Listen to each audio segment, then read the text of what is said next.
Hey everyone, welcome back to our channel. Hope you are doing great. Today's video we're going to talk about what is PE ratio and why it is important and how to use it with some examples from Indian equity shares.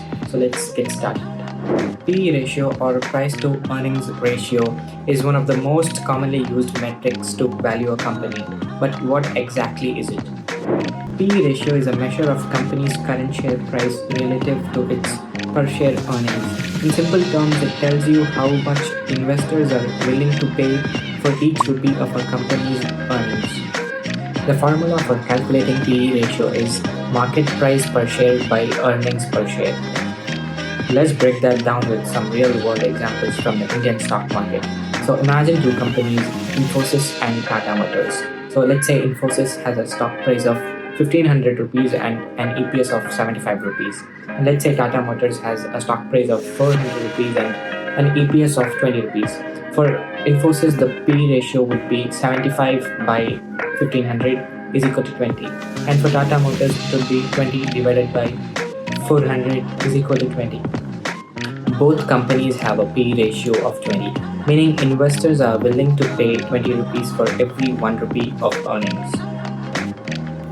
But what does this numbers actually mean? A high PE ratio could mean that a company is overvalued, or it could indicate a high growth expectations from investors.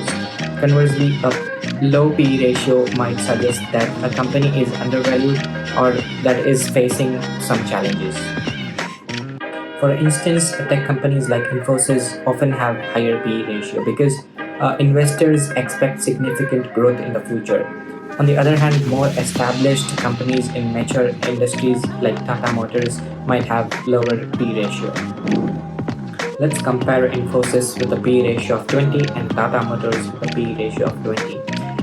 The same PE ratio in different sectors can have different implications.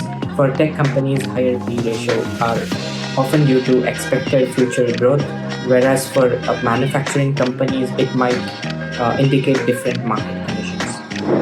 It's important to compare PE ratios within the same industry for a more accurate analysis, as different industries have different average PE ratios. Analysts also look at the PEG ratio, which adjusts the PE ratio by the company's growth rate for a more comprehensive view.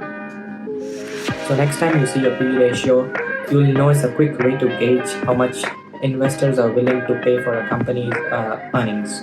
But remember, it's just one piece of the puzzle. So that's all for today's video. Thanks for watching.